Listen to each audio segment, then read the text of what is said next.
Welcome, my friends. Welcome to my world. I'm your host, Kevin Rutherford. The number to join us, 855-950-3835. 855-950-3835. We're going to open the phone lines right now, so start dialing.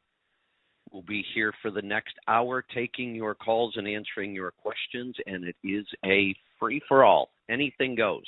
We can talk about trucks, money, fuel mileage, maintenance, tires, taxes, technology, health and fitness on the road, getting started as an owner-operator, finding freight, working with brokers, getting your authority. You name it, we'll talk about it.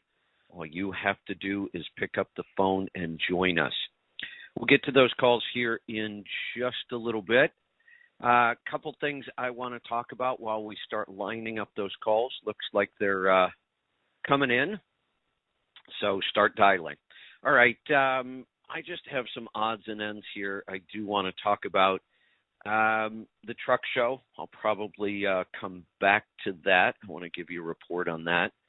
I'm still on the road, still trying to figure out our internet strategy. We're using two different mobile hotspots that are supposed to be unlimited. Neither one of them have been trouble-free yet. In fact, I've been fighting with them almost from day one. So we're still working on those. I did get a Starlink set up. It should be over here today after the show, so I can start playing around with that. We'll see how that goes, but there's not a guarantee on Starlink that when you move to a new spot, you're going to be able to get service yet. They are supposed to be rolling out some sort of a new mobile version where if you know you're going to be moving a lot, like trucks and RVs, that will be a different service type, but they're not rolling it out to everybody at once. So I should have some updates on whether or not Starlink is going to work right now in a mobile setup. Along those lines with Starlink, Elon Musk made an interesting statement yesterday. He was asked, because when the whole Ukraine thing happened and they started taking out electricity and the internet, and Elon Musk said, all right, we'll put satellites over there and we'll start service for Starlink in Ukraine. Shipped a whole bunch of terminals over there. And over the weekend, I saw an interview where they asked him, Russia has the capability of shooting down satellites. What if they just take out your service? And he said, well, it'd be a little more difficult than it sounds. We already have 2,000 satellites in orbit for Starlink. So right now for Starlink, and it's still a fairly new service, they have already launched 2,000 satellites into space. And Elon Musk made the statement, which sounds like something he would say, if Russia thinks they can take out Starlink, they're going to need an awful lot of anti-satellite missiles. And he said, even if they try it, I can launch satellites faster than they can launch anti-satellite missiles. What a crazy, bold statement, but that's what he's saying. So we'll see. I thought that was interesting. I do want to talk a little bit about rates. Looking back through the data, rates started dropping in January. I think we lost 20 cents in January. The data's in on February. The actual base rate in February was down another 26 cents.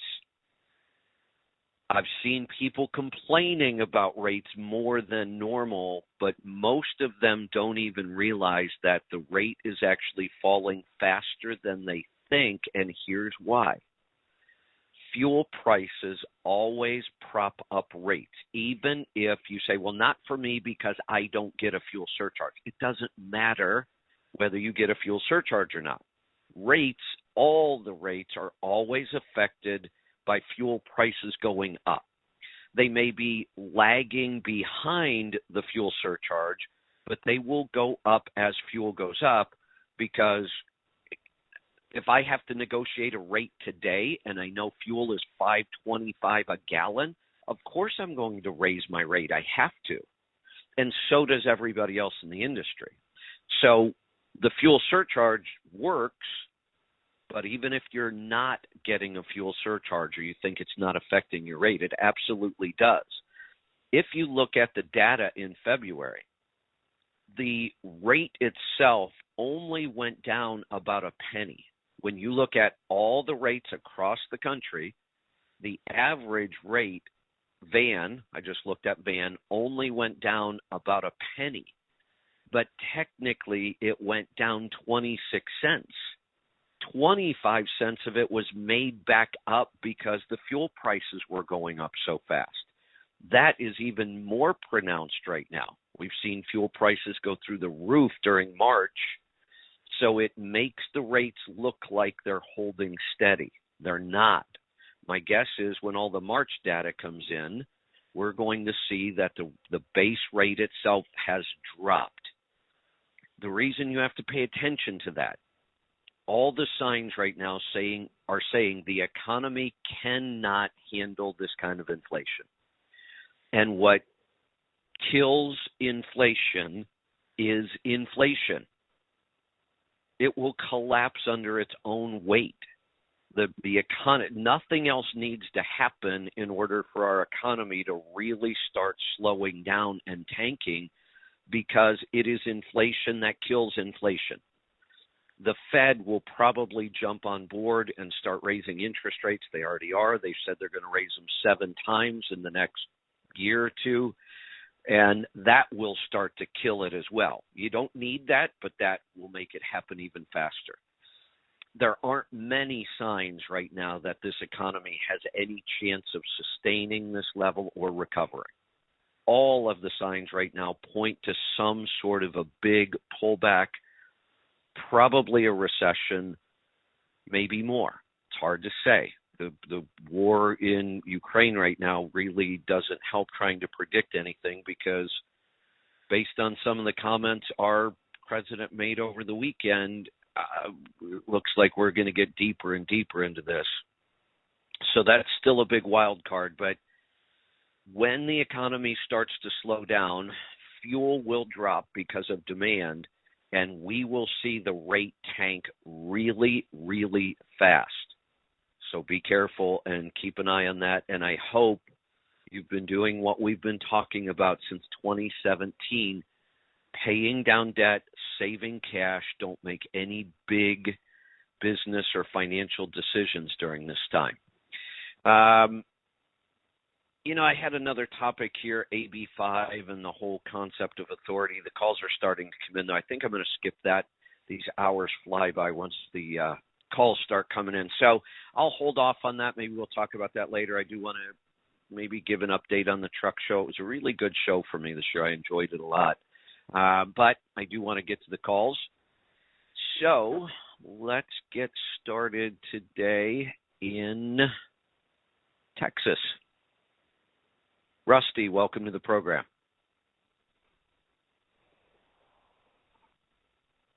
Hello? Rusty? Yep.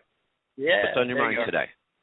Yep, I was calling back about the oil sample with high viscosity and oxidation. Yes. Angie said you would have that oil sample now.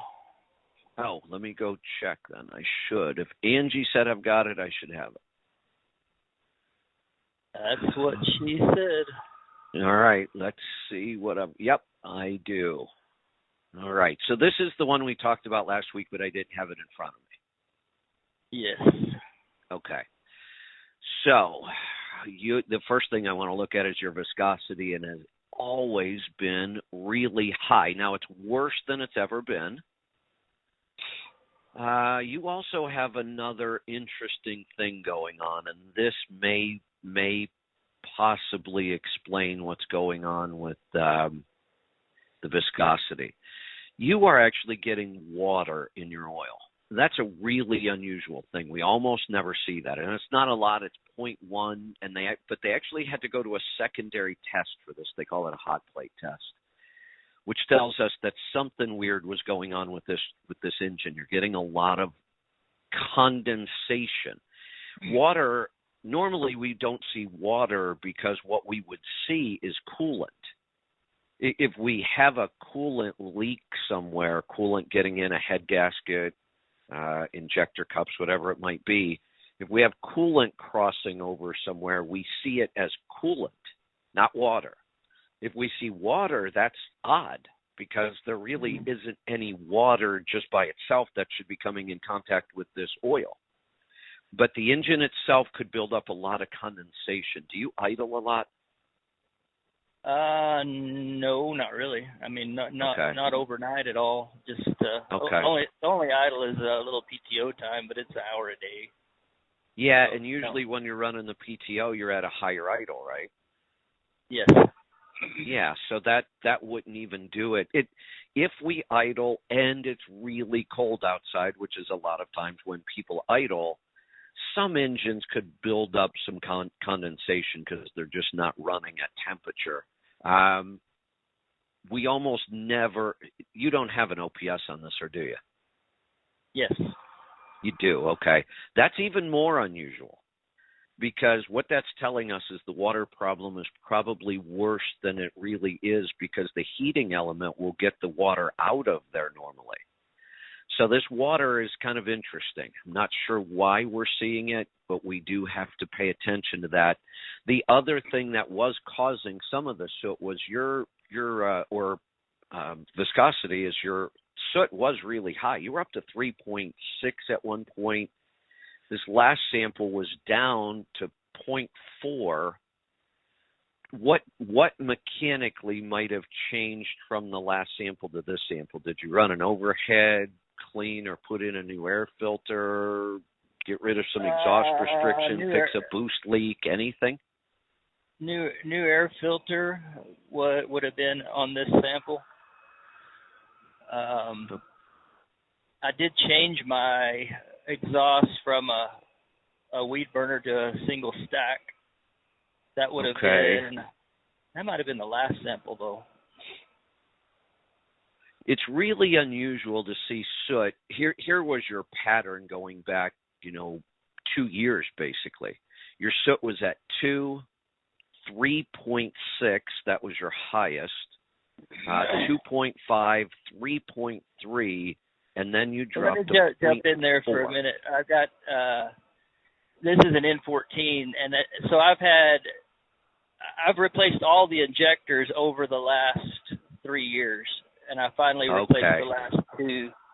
So I'm sure a lot of the fuel dilution and the soot was probably bad injectors. That would explain it. And if you replace them, 1 or 2 at a time like that, sometimes it is that last 1 or 2 that were the worst, and those were the ones causing the most problems.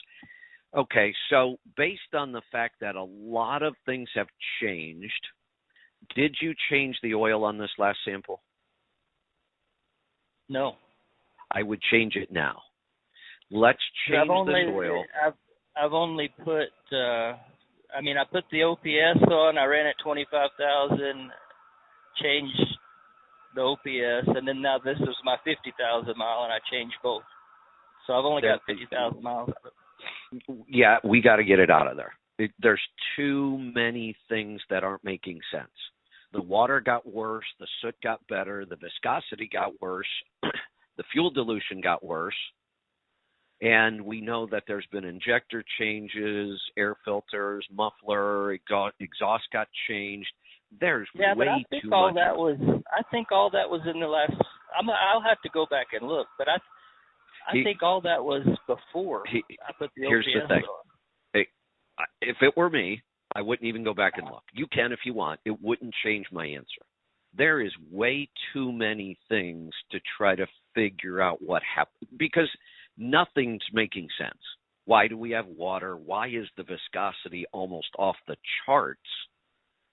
And why did our fuel dilution and soot go down just on this one sample? Unless you changed one injector between the last sample and this one, and that was the bad injector. But then I have to say, well, what if this? What if that? You change the exhaust. There's way too much. And I would not be confident of any answer I gave you right now. So when this kind of stuff happens, and there's all these factors going on, reading oil analysis can be difficult sometimes without all of this. With all of this happening, I just kind of throw up my hands and go, I don't know what the hell's wrong here. So let's start over. The injectors were way before. The injectors were back in November. So. Well, then now I'm even more confused then. I'm running on good injectors.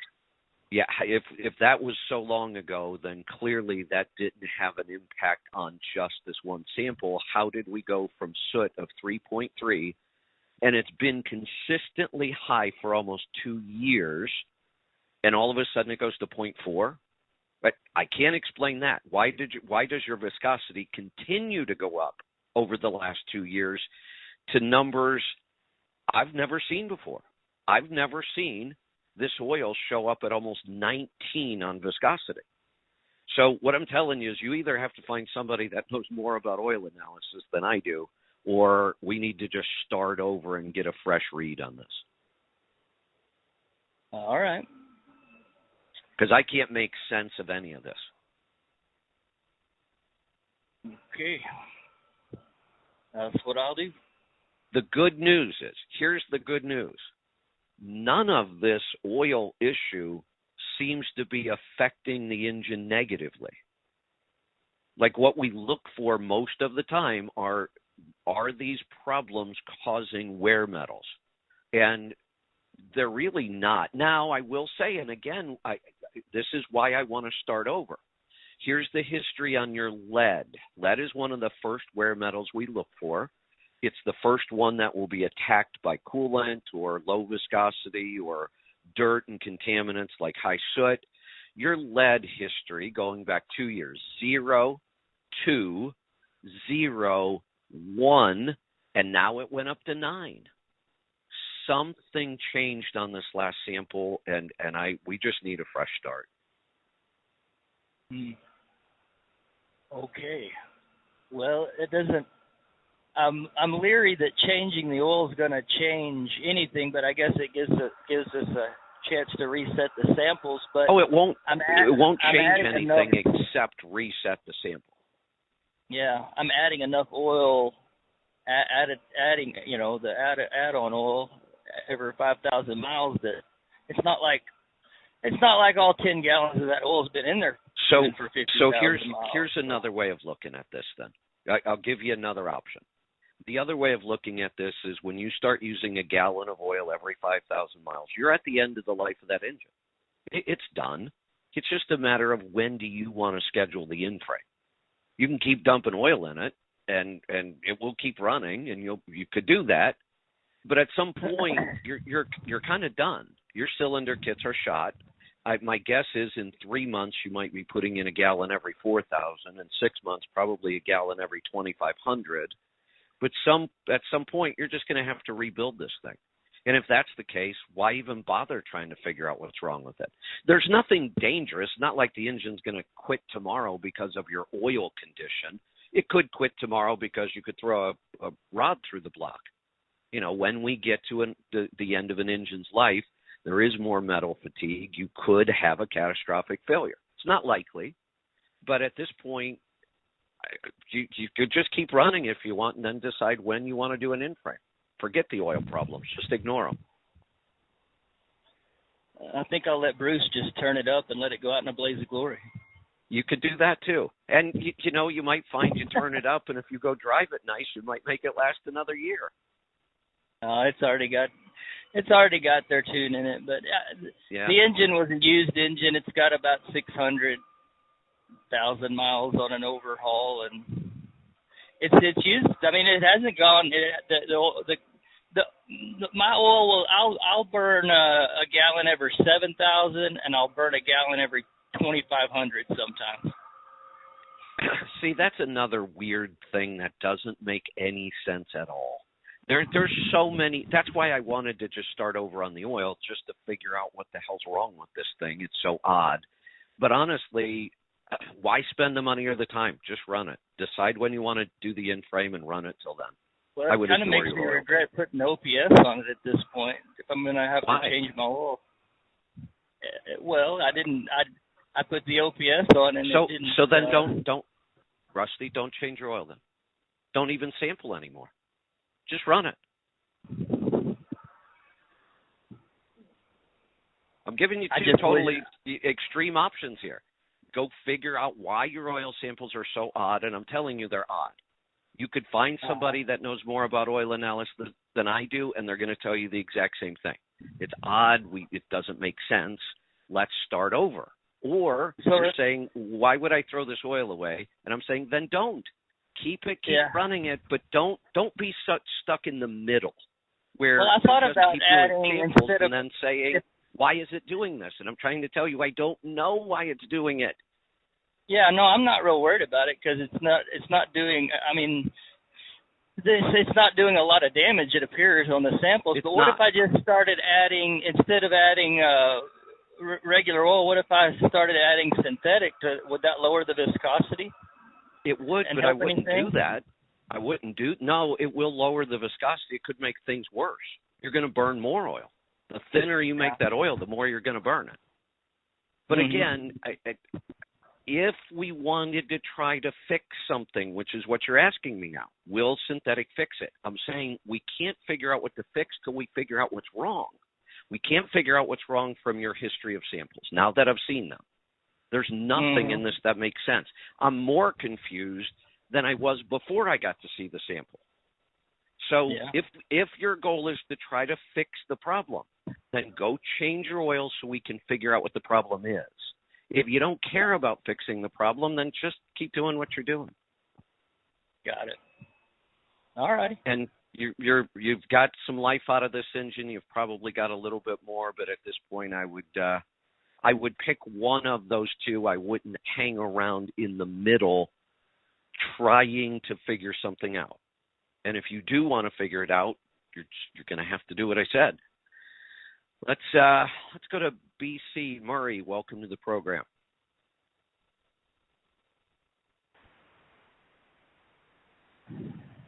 Murray, are you with me? Yeah, Kevin, good morning. There you are. What's on your mind today? A couple of quick things. Well, hopefully they're quick. Won't try to take too much time.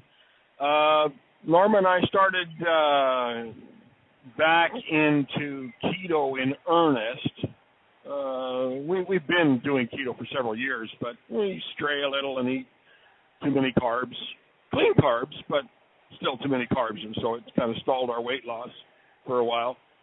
We're back on that wagon and trimmed our carbs right down, and we're kind of following Jason Fung's approach with the fasting, the 24, 36-hour fasting, 1 day a week. Okay. And it seems to be working. We're losing weight again. We broke through it took a long time to break through the insulin-resistant barrier. It seems that we've had quite a problem with that. But it seems we've broken through that now, and we're back on the track. But since we started that, Norma has had unrelenting diarrhea. How long? And we've been doing it now for the best part of a month, more than 3 weeks. Oh, okay. And last night or yesterday, we started adding the supplements in that William Davis recommends because we're making yogurt. We just got our first batch of L-reuteri, so we're not ready to start eating that because William Davis recommends that you clean out first, and so we're doing that. And since yesterday, Norma is all of a sudden now she's constipated. Well, in 1 day it flip-flopped. So well, hold on. You can't really diagnose constipation in 1 day. No. I mean, so if the diarrhea stopped, that's a good thing. That's a good thing. But to say, in 1 day I was constipated, that doesn't really make a lot of sense. Sometimes 1 day, especially eating carnivore or keto, or some people don't eat enough to go as often as they used to. Is she feeling like a lot of pain, pressure, bloating, something like that? No, and that's kind of the thing that's got us scratching our heads. It's not like she can't get away from the toilet and go to work or do whatever but when the urge comes and she heads for the toilet. So and it's. Let me ask you this: does she have her gallbladder? No. Oh, so we have a fat digestion issue here. She, without supplements, she will suffer from diarrhea possibly on and off the rest of her life. Okay. Well, she Because does take bile salts, and she does take the SIBO thing that you recommend. The Atrantil. Okay. Atrantil. And we may stop the Atrantil. I mean, that's for a very, very specific purpose. And if you're not having the SIBO, then we don't need to take the Atrantil. My guess is I could give you some ideas here, but we really need to do a consult. Or you could hold off because you are already making changes on your own. You've added some new supplements, Dr. Davis's supplements. You're going to be adding the yogurt. Let's wait and see what that does, because I have a feeling her digestion is going to change. It sounds like it already is. So I don't want to pile on. I don't want to say, oh, well, let's also go do this. No, you've already made some good changes that make sense. Let's give those changes a week and see what happens with them. Okay. Now. But I will say this, that almost everybody who loses their gallbladder will suffer digestive issues more easily and more often than people who have a gallbladder. So every part in our body performs a function. None of them are just spare parts. When you take out an entire organ, you change a lot of things. Now, we like to be able to try to make up for that function as much as we can with bile salts and enzymes and other things, but we'll never, ever fully match what that gallbladder used to do. That's why I'm so adamant to people that haven't had theirs yanked out yet. Don't let them unless they tell you it's an emergency, and let's make sure you never get to the point where it's an emergency. Because once it's gone, digestion will never be optimal again. We can do the best we can do. Right. And Norma she used to have IBS, and she's had digestive issues most all of her life. And unfortunately, we didn't find out that she could do with it. She could get, better without having her gallbladder taken out until after it was gone. So, put it back now. No, it's a shame that doctors don't take the time to explain. Now, when it's an emergency, it's infected, it's life-threatening, I get it. Take it out. We're not going to risk somebody dying over this. But many times it's a long lead up. Oh, you've had gallstones a couple times. Oh, we can't seem to get rid of them. Oh, they're blocking the duct. You've got sludge in your gallbladder. Okay, all of those things can be fixed. But their answer is yank it out, and they don't bother to tell anybody that. First, they don't bother telling anybody you should be taking bile salts and digestive enzymes. And then they don't even bother to explain to people your digestion may never be right again. When we told her doctor that she was taking bile salts, her doctor poo-pooed on that and said, "Oh, you don't need to worry about that. Your liver will do whatever it needs to do to make enough, and you'll be fine." So, I mean, well, her statement is correct, but not helpful. Yes, your liver will continue making bile. True statement. But it's not. Yeah. If the gallbladder wasn't necessary, why do we have it? Well, yeah, you're essentially taking out the storage tank. Exactly. And the injector. And the injector. Yeah. Yep, exactly. I doubt that analogy would have helped the doctor, but truck drivers get it. Yeah, this is where we store the fuel, and this is when and how we inject it. Let's take that engine analogy one step further.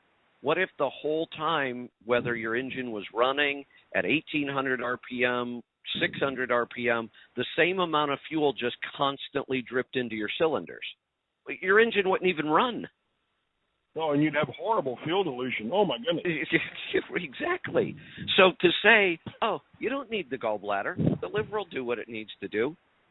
That's like saying you don't need injectors, your fuel pump will do what it needs to do. Right. And we understand that now, but... Right. No, I get it. I just wish doctors would do a better job of explaining it to people. funny thing about that doctor, Norma changed doctors back when you were helping her with her liver problem 2 years ago. Yeah. Her fatty liver. That same doctor who was helping her then recently died with bubonic plague, believe it or not. Bubonic plague? Where does she live? Yeah. We're in Abbotsford, just across the border from Sumas. I'd almost like to know the history of bubonic plague in that area. I would have to believe it's almost unheard of. Well, it was shocking to everybody. It's like all of a sudden the doctor, he was an avid gardener, and so the common assumption amongst everybody is that he picked it up while gardening for lack of, knowing where else it would come from. Yeah, that's bizarre. My guess, why wouldn't they think that maybe he picked it up from a patient, or she picked it up from a patient? Yeah, maybe, yeah. But anyway, yeah, he just all of a sudden. So now I have no doctor, and she had changed doctors a couple of years ago, and finding a new doctor, that's a whole other problem because nobody's taking new patients. But anyway, if I might move on quickly to the next question. Yep. We started making yogurt. We got our probiotics, the L-Reuteri, Gaceri, and coagulants. And this weekend we started with our first batch of the L-Reuteri, and it's hard to find like the right kind of milk here because we've got, we live in a communist country where it's controlled by milk marketing boards. So, yeah, that's a whole other issue. We won't get started on the politics. Yeah. Well, I will tell you that we have goofy politics around food and dairy down here too. I can, in Oregon, I can buy cannabis legally.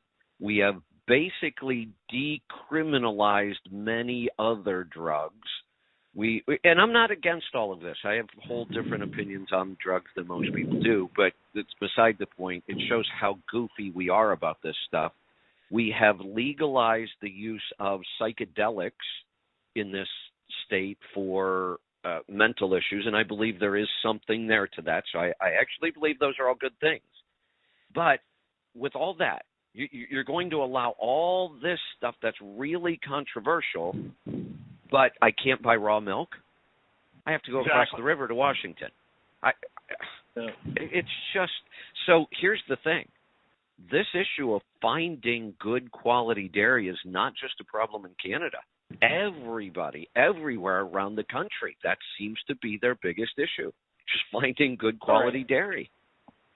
All right, so I went to, I guess it would be like a health foods type grocery store. They have more healthier choices. Good. And I found a cream top, lightly pasteurized, non-homogenized milk, organic. It's not grass-fed, but it's organic. So I went with cream top, but it's not, and that's what I made it with the first batch. And it worked like the first, 18 hours. We were looking at this thing, and it's like, is anything going to happen ever? And then all of a sudden, it just blew the lid off. Right. So the lid came off, and I scooped off a little bit of the foam off the top, put the lid back on gently, and it did it again a few hours later. And then this morning, it finished its 36-hour cycle. The bottom 3/4 is almost clear, with maybe even a greenish tint, and the top is like foam. Yep. So one of the ways you can L-Reuteri is one of the harder strains to ferment properly. The first batch is always a mess, and it's exactly what you're describing. Yeah, the clear or amber, whatever color you might be seeing, that's what we call the whey.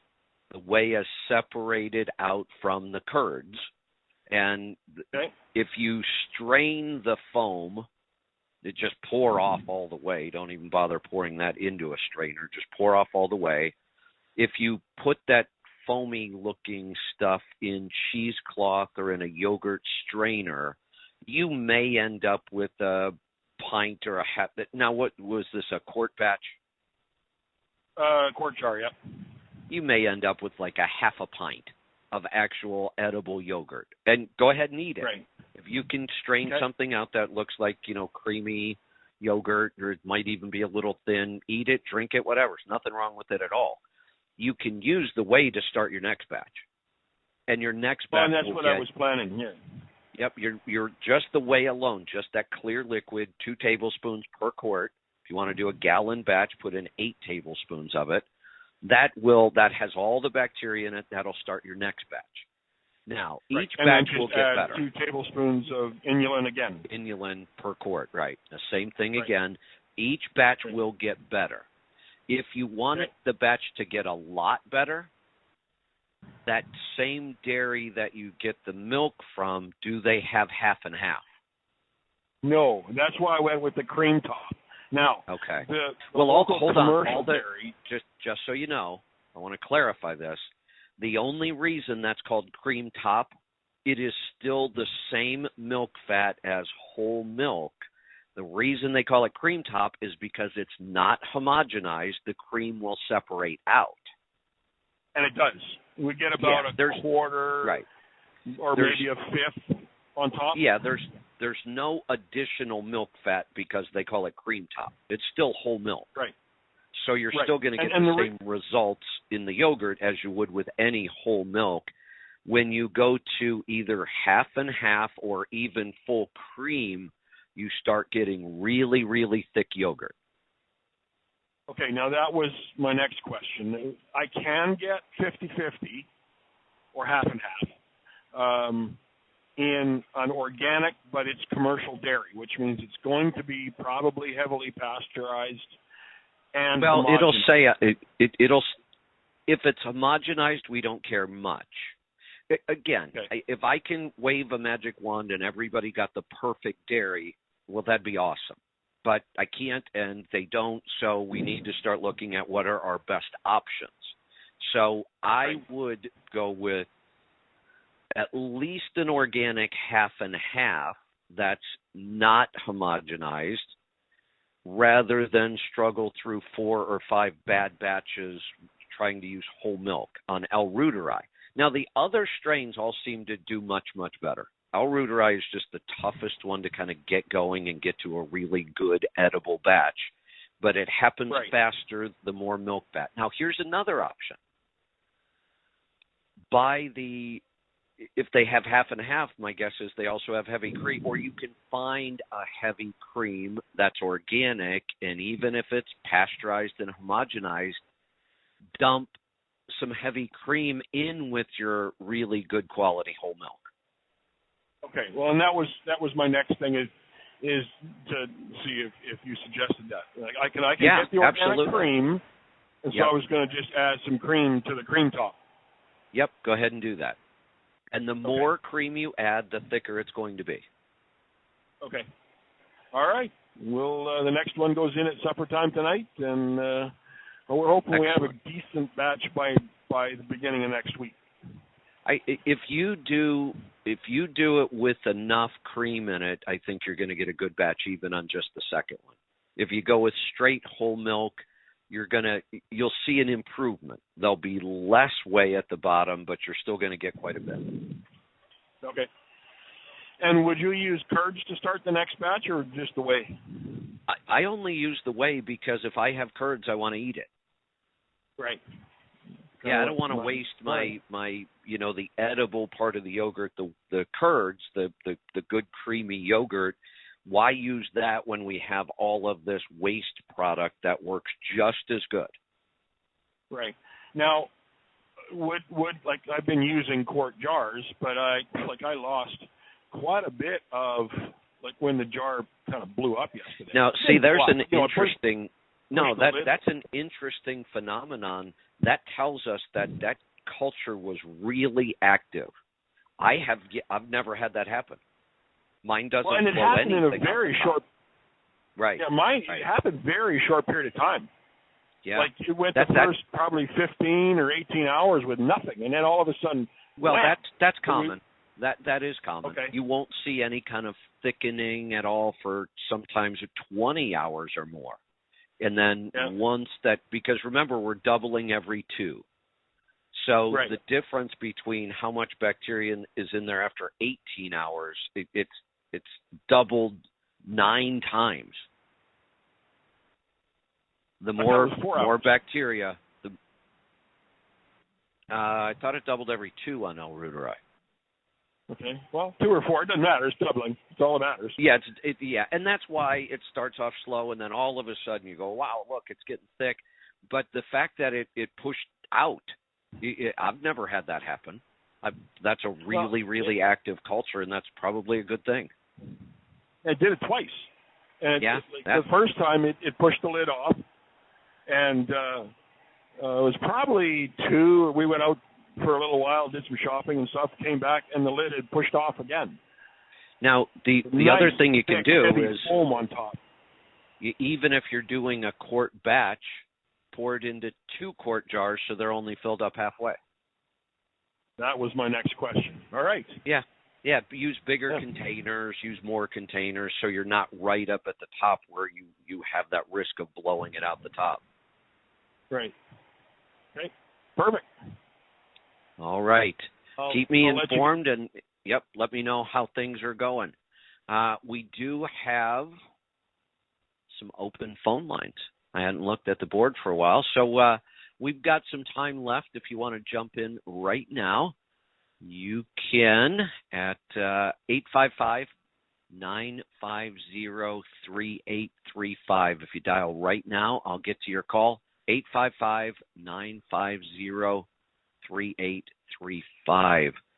We are going to head off this time to Nebraska. Dennis, welcome to the program. Hi, Kevin.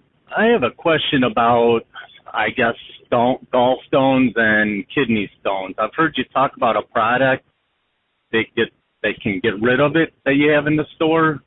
Is that just gallstones, or will it work on kidney stones as well?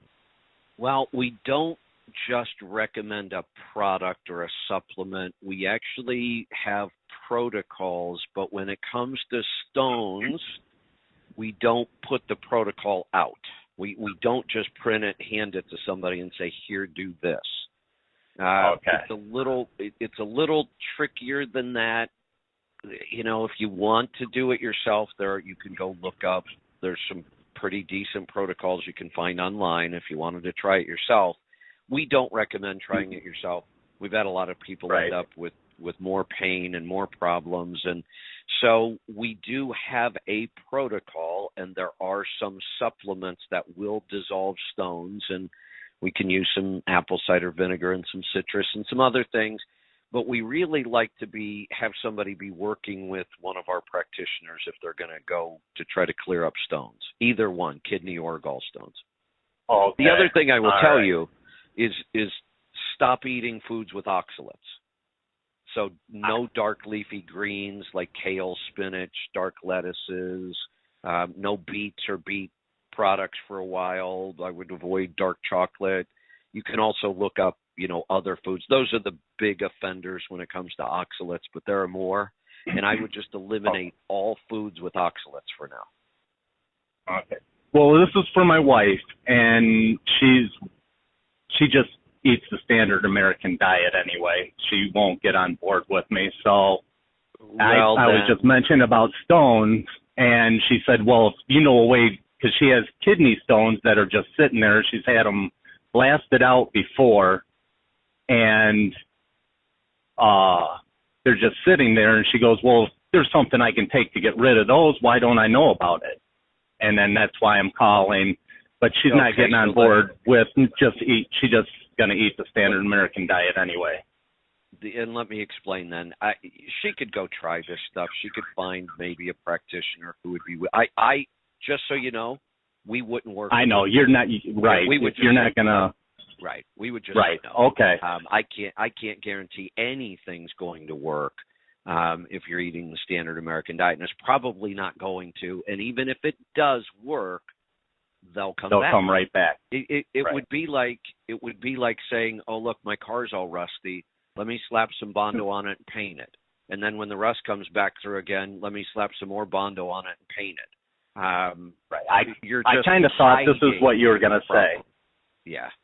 Yeah, I thought you were going to say something like that, but I just wanted to ask, and I got to say thank you for everything you've done for me, and I don't know how you do it because people ask me how I lost the weight, and I tell them, and they tell me it doesn't work. And I go, well, I've had it off for 2 years now. I go, and I've got to the point, I go, well, it's really bad. I go, I may have cancer then. I can't explain it then. You know? I like that. I mean, because I don't have the patience you do maybe, because if once they tell me it doesn't work, I just stop. Well, you should stop. What an ignorant statement. Oh, I love what you've accomplished. Tell me how you did it. And then you tell them how you did it, and they say, well, that doesn't work. Oh, I don't even know how to respond to that. Right. Yeah. So, I kind of thought you would say that about my wife. So, let me give her something she could do every day, and it might help. And it doesn't involve a lot of supplements or going and spending a lot of money or trying some protocols. If she adds apple cider vinegar, real raw apple cider vinegar, and more citrus, lemon and lime juice, have her drink water all day long with any of those or all of them in there. Throw some apple cider vinegar in there, have her drinking water all day long with apple cider vinegar or lemon or lime juice, and it may help. Right. Okay. I'll give her that, because I don't think she's going to switch everything all at once, or maybe ever. Yeah, I don't know. I keep trying, but that's all you can do.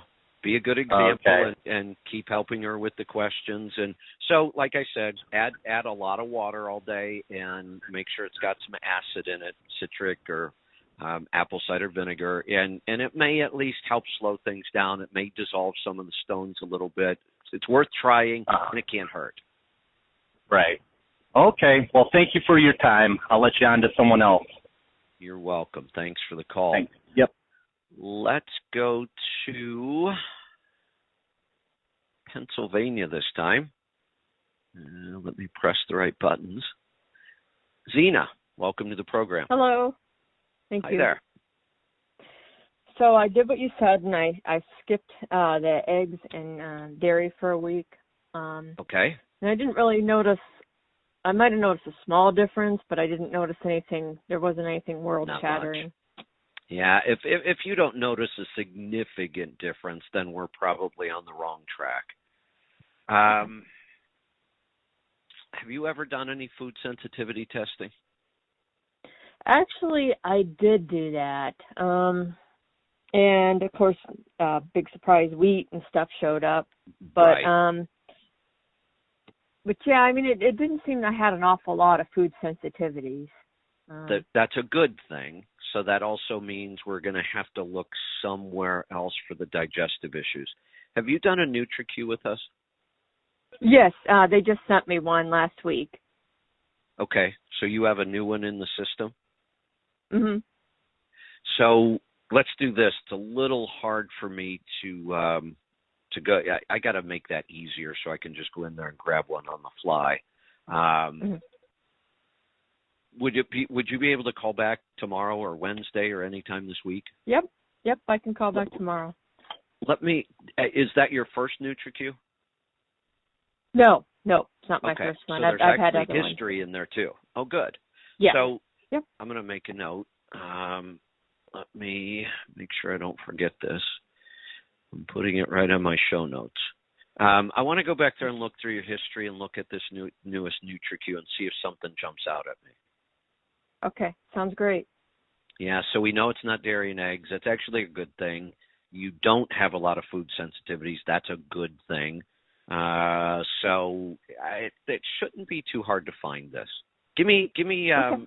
Kind of explain it to me again. When does it happen, or when doesn't it happen, or when are you noticing anything different?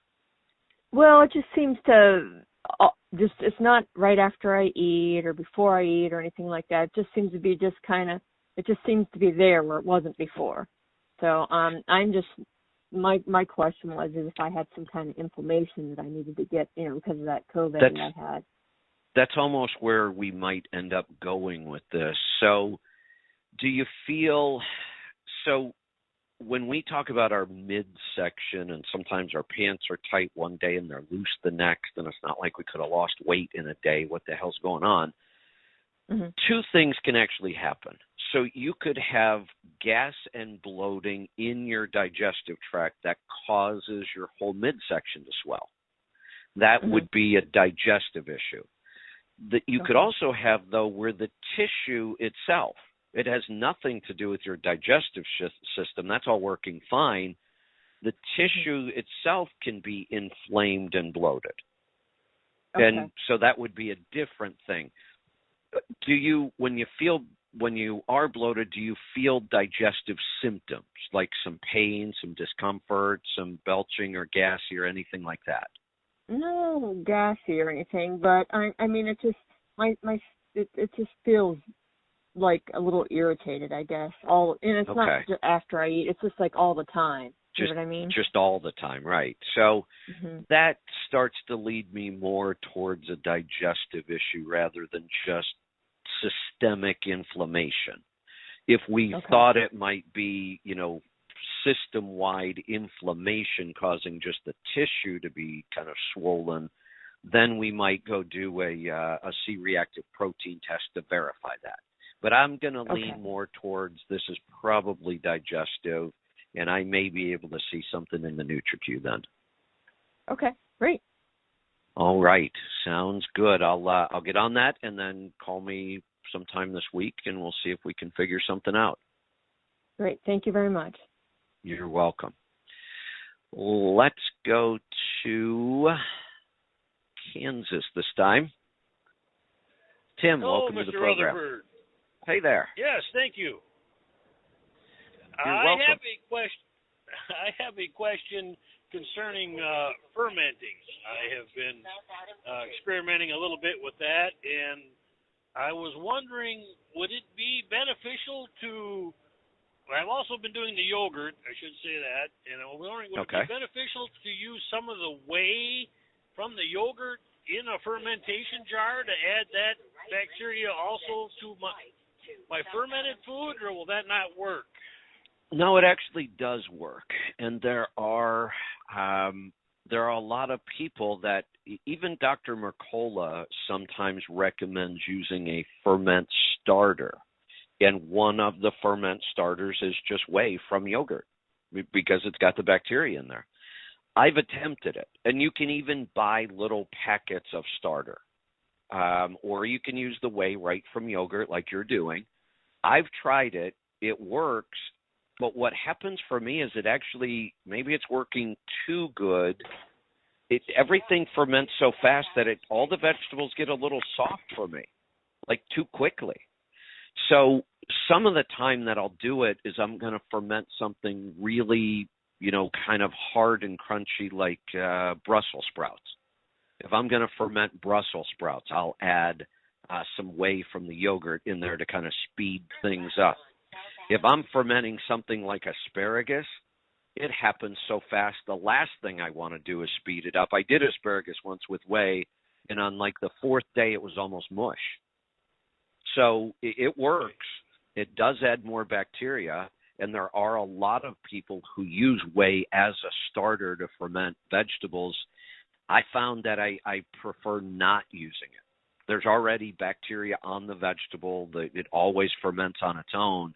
And almost every time I've tried to use whey, I ended up with the vegetables were just too soft for me.